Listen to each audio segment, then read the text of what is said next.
That was back when I didn't know any better. That's back when I was in college. I hate that. Back when I didn't know any better. I didn't know any better then. So now you do. Yeah. Right. Yet again, finding even more evidence to Donald Trump's claims when he articulated that process is rigged, the Democrats are this or that, they're talking about us, but look at what they do. We don't know all the details. It's a report. Justice Department comes out with this. That's not my big issue. My big issue is that I'm really, really sick and tired of every time I turn around. Stop right there. All the details. It's a report. Justice Department comes out with this. That's not my big issue. You should have stopped right there. Actually, you should have stopped before that. We really should have This is stopped. rigged. The Democrats are this. Before that. And now here we are yet again finding even more evidence to Donald Trump's claims when he articulated that process is rigged. He shouldn't even said none of that. He shouldn't have said none of this. The Democrats are this or that. They're talking about us, but look at what they do. Now, that right there has no context to nothing. It's just, you just wanted to say that. We don't know all the details. Now, that's back on point. Because you don't have all the details for sure. You know that. But that's what he It's said. a report. Because he didn't do Should have stopped it. research. He should have just stopped at it's a report. Department of Justice comes out with this, they'll straighten it out. Yeah. I ain't gotta say nothing about it. And you shouldn't have to. You don't need to, because you are not in that particular field. You are in media analytics. Listen, a real powerful brother once told me, I'm not for that foolishness. I am not for that foolishness. Okay? Hey, shout out to you. You know who you are. Shout out to you. You man, you was like that for real. For sure. Because you wasn't with none of that We can foolishness. do a whole show just on him. Man. We have to come back to that. We could, Now, but like you said, we gotta stay in our lane. Now, yeah. Let's get a little physical with it. I want to get a little physical with it. Oh, you know what? This is the one that you turned me on to. Okay. You know, and I thought this was funny. Okay. All right. Hold on. You knew what was going on. So what? Okay. So what was going on here? Okay. For people that do, for the folks that do know, that don't welcome. Welcome. No. For the folks that know, welcome. For the people that don't know, okay, in 2004, there was, now this was almost this was like probably the first 10 games, I think, of the season. It was either the first 10 or the last 10, if I'm not mistaken. So it was before the WNBA. Right? Okay, stop. Unless you want to say something. No, I ain't got nothing to say. I just want to show you what it means when you don't be in your lane. Go ahead. That's all. I just crossed over your lane. But I didn't put on no signal light, didn't blow up. Nothing. Just went on. Yeah. Okay, I got you. But at least you had your hazards on. Yeah. You know, you came in there cautiously though. That made sense though. But you came in there with some purpose, but it was still a diversion.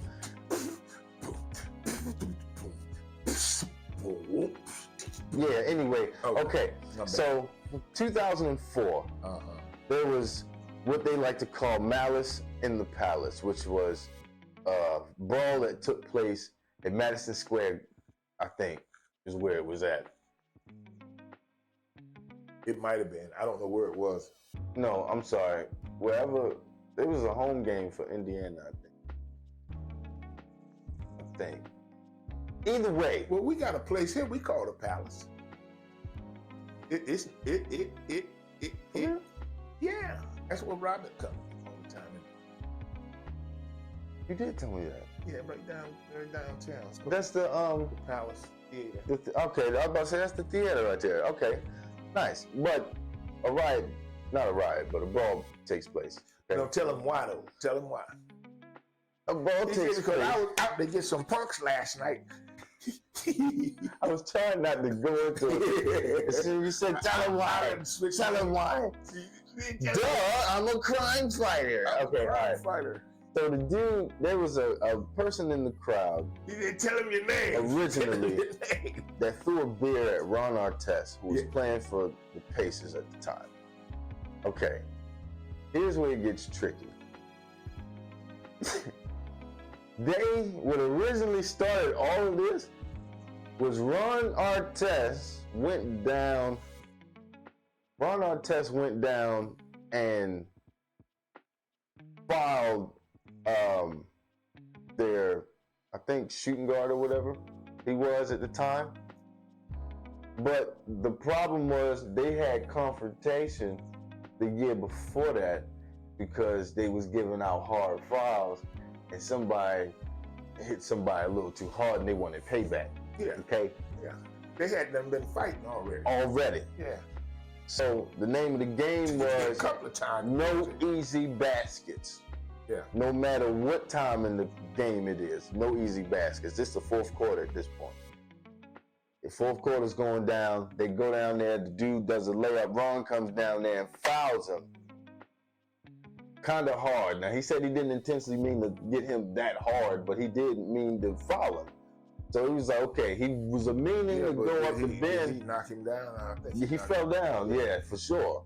Yeah. But what he was going to tell Ben was he was going to tell Ben that he didn't mean that, he was sorry. But by the time he looked up, Ben was already in his face and Ben pushes him. That's when we see him falling back, right? So that's when that part takes place. After that, Ron goes and sits by himself. He goes and sits by himself. Do we have that part in here? No, okay, that's fight. Okay, this is, okay, fight, more fight. Okay, that's the part I was talking about, him and Ben. Okay, this is when him and Ben get into the scuffle. He pushed him. I took the push. So I said, I'm not trying to fight. See, and they already talking. They've been talking, but it's just I've already lost a lot of cash, then suspended. I said, I'm just gonna lay down here. I got Stack Jack. Stack ain't gonna let nothing happen to me. See, and that's what they knew. They knew as a team, they couldn't allow him to get upset, because if he get upset, he gonna start throwing people. Mm-hmm. Okay, so we don't want that. We don't want that. We don't want Ron Artest upset. Okay, he went through a whole angry phase. They got him into therapy. He went to a therapist. He fixed his anger. He came back and was okay. Okay, so you don't want to set that fuse back people off. Be trying to pick at him though. That's what the problem is. So what happened? The other team, if you can make him mad, you I'm good. I wasn't prepared. So immediately what had happened? This guy in the fourth quarter just threw a couple beer in my face. The dude threw a beer in his face. And while he was trying to calm himself back down, while Ron was trying to calm down, they threw a beer in his face. And this is what Ron did.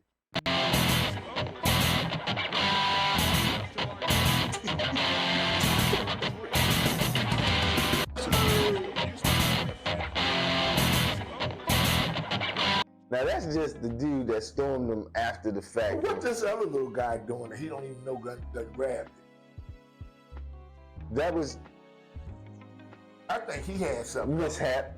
I think he had something. No, he was mistaken is what he was, because he thought he had something different until he got there. He just wanted to come out the closet like.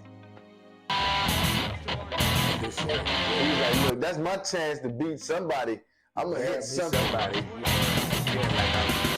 So short. For somebody to throw something back. This guy. This right here. Now this is what actually happened after the beer got thrown in his face. He scaled 6 different Throw a roads. couple beer in my face. That was super insulting. I know him more than anybody else know him. Their jerseys is all tore up, all stretched out.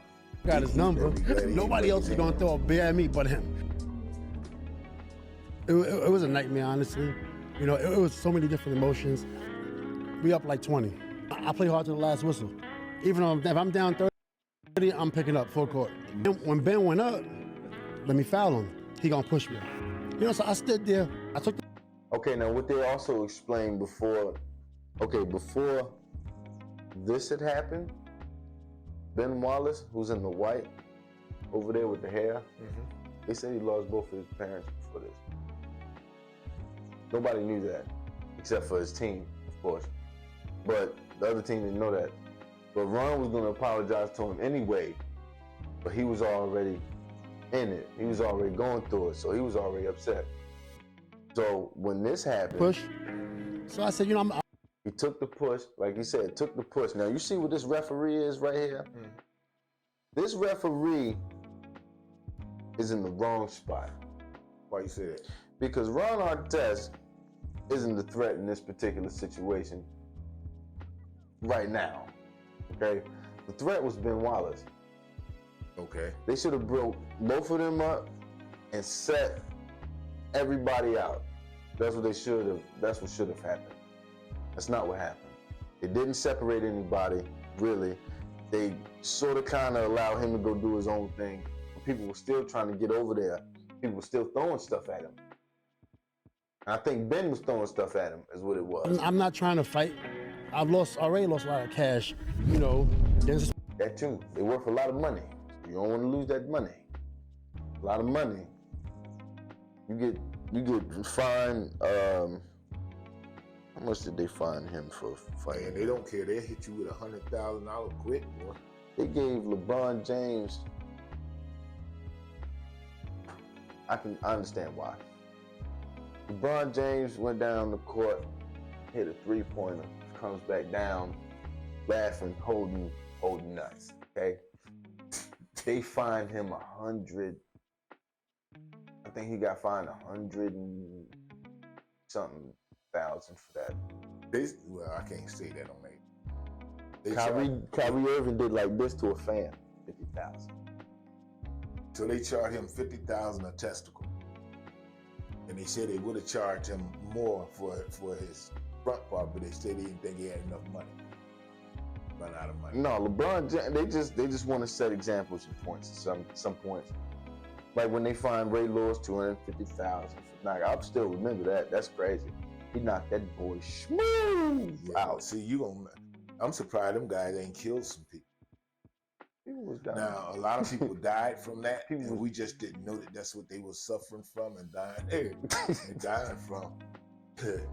That looked like Michael Jackson's last concert. Oh my gosh! I watched the Praying Mantis get 8 before they started doing this. I was like, dang, poor Praying Mantis. Oh, pray. Now, you didn't show the one that I wanted you to show. I don't think this one. I don't think you.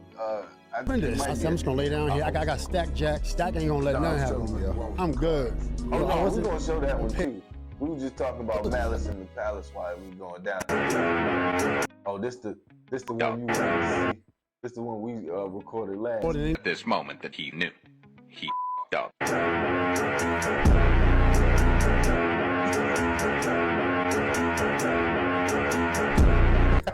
Are you trying to get to it? It was at this moment that he knew, he up.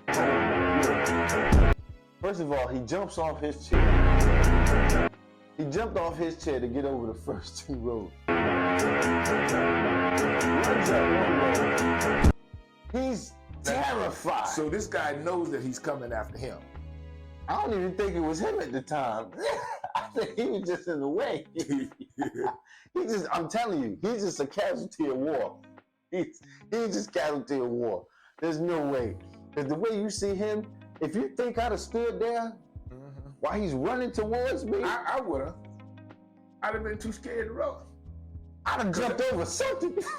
I'd have jumped somewhere. First of all, off something. Like he the one that throw the beer right there. There he is, right over there. And no, it wasn't me. Yeah. I study be doing this. Like I said, man, I be singing like the Temptation. You listen, because here's the thing. This dude is about what, 6'9", 6'10", maybe? I think he's 6'9", 6'8", 6'9". And he got the way ever been of 300 pounds. 85. Let me give him. He man, come on, man. No, because Ron Artest was huge. And he weighed about 315. Because he was a big dude, man. And that other Because him and Ben Wallace used to get into it, and they dude, both got big arms. That one boy, Zion Williams. The one that keep gaining weight. He be big, don't he? He is. I mean, they showed a picture of him, and then he be like, you know, he buy a lot of cookies. You can tell. They tell him that he got a diet, but who cares? He do, but it don't stay. Why? When I can jump 43 inches in the air. Yeah, but that slowed him down. Oh no, for sure. See, but there's another thing that they're not allowing to have happen. Somebody needs to be training him all the time, like, cause they sit him down and he be having injuries. Hard to tell wrong. Now, an injury does suck. Don't get me wrong, injury does suck, and then trying to rehabilitate yourself after that sucks. So I can understand that part. But whenever you come back and they tell you that you're in good enough shape to do better recovery and make yourself into a better specimen, you should try it. Just saying, you know, especially at the elite amount of basketball you want to be playing, he could be playing so much better ball, man, like ridiculous. But he's just out of shape. Well, here's the thing. Professional fans, y'all, remember that.